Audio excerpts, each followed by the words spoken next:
Bienvenue sur Light & Shoot. Aujourd'hui, on va voir comment devenir un bon photographe professionnel.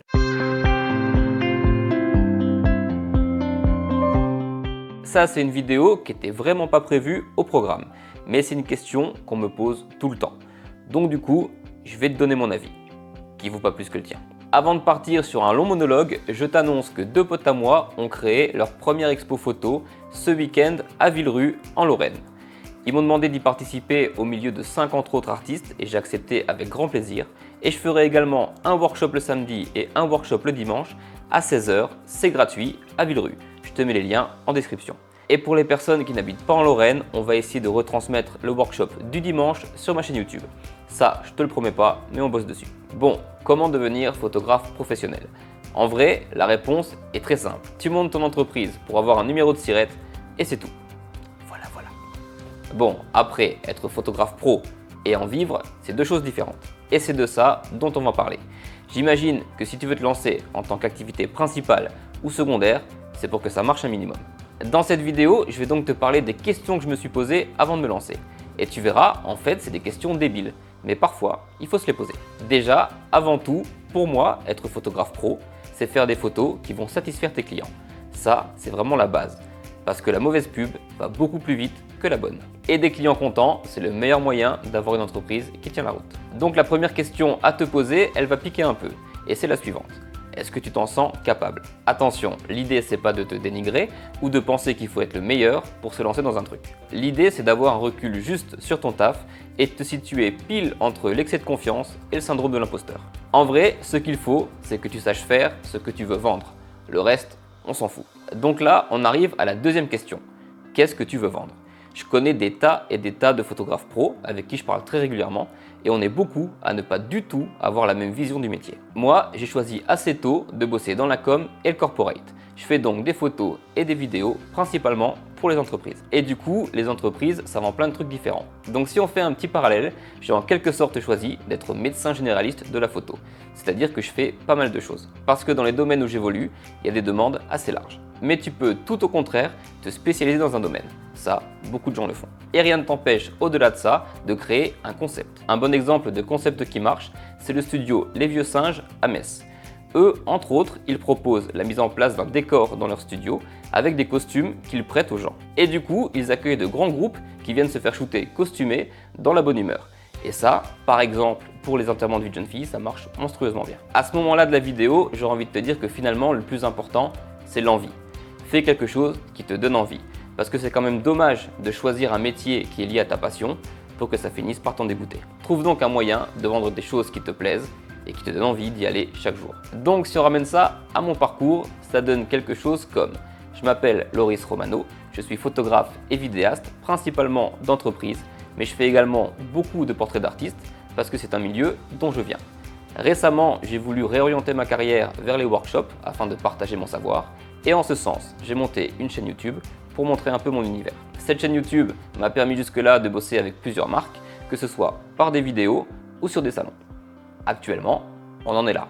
Pour la suite, on verra bien. Prends donc le temps de voir ce que tu as envie de proposer, si tu en es capable et si c'est rentable. Parce que oui, il y a un truc à côté duquel on ne peut malheureusement pas passer, c'est l'argent. Si tu veux devenir professionnel, il faut être rentable. Ce truc dont les amateurs n'ont pas à se soucier. Et ça, en vrai, je les envie vraiment. Petit aparté, dans cette vidéo, je vais dire pro et amateur et je ne parle évidemment que de statut et pas de talent. Parce qu'on le sait, il y a des amateurs beaucoup plus doués que les professionnels. Oui, on le sait et en fait on en a marre d'entendre ça. Voilà, c'est pas le sujet. En vrai, la rentabilité, c'est le truc qui va décider si ton entreprise va tenir le coup ou pas. Parce que bêtement, il y a des concepts comme se nourrir ou se loger qui sont plutôt importants dans la vie et qui sont directement liés à ce que tu gagnes. Alors du coup, on aurait tendance à penser que pour être rentable, il faut se vendre très cher. Parce que plus tu factures cher, plus tu gagnes d'argent. Et en vrai, c'est pas con. Mais c'est pas si facile. Déjà, on n'a pas tous les mêmes coûts, les mêmes envies et les mêmes besoins. Certains pourront se dire, moi, avec tant par mois, je suis content. Et d'autres pourront vouloir le triple, voire beaucoup plus. Et en vrai, personne n'a tort. Tu as le droit d'avoir les ambitions que tu veux et de faire ce que tu veux pour les atteindre. Enfin, presque ce que tu veux. Restez raisonnable quand même. Pour moi, pour tenir dans le temps, il faut se vendre au bon prix. Mais du coup, tu vas me dire, c'est quoi le bon prix? Pour moi, le bon prix, c'est un tarif qui prend en compte ton investissement matériel, toutes tes charges et le salaire que tu veux te donner à la fin. Par la suite, tu peux également y inclure ta technicité ou la cote que tu as dans un domaine particulier. Ça, évidemment, ça se monnaie aussi. En gros, le bon prix, c'est qu'une fois toute charge déduite, il te reste ce que tu veux à un tarif que tes clients peuvent se permettre. Donc attention, je ne suis pas en train de te dire qu'il faut te vendre pas cher. Pas du tout. Il faut se vendre au bon prix pour la bonne cible. Le tout, c'est d'avoir des clients heureux et qui ne se sentent pas lésés. Tu peux tout à fait être plus cher qu'un autre si ton client estime que ça vaut le coup.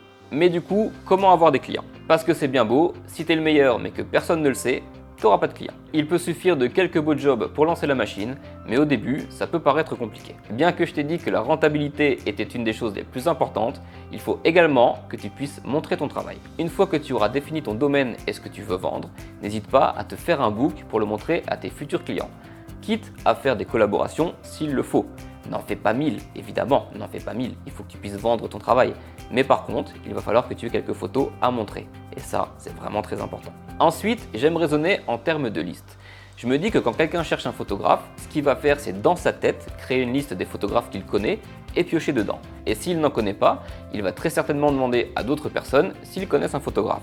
Encore une fois, ces personnes vont faire une liste mentale de tous les photographes qu'elles connaissent. Et ça marche pareil s'il recherche sur internet. Un moteur de recherche va lui faire apparaître une liste de photographes. Le but pour moi, c'est d'être le plus haut possible dans ces listes, afin qu'on t'appelle dans les premiers. Moi par exemple, les moteurs de recherche, je suis zéro.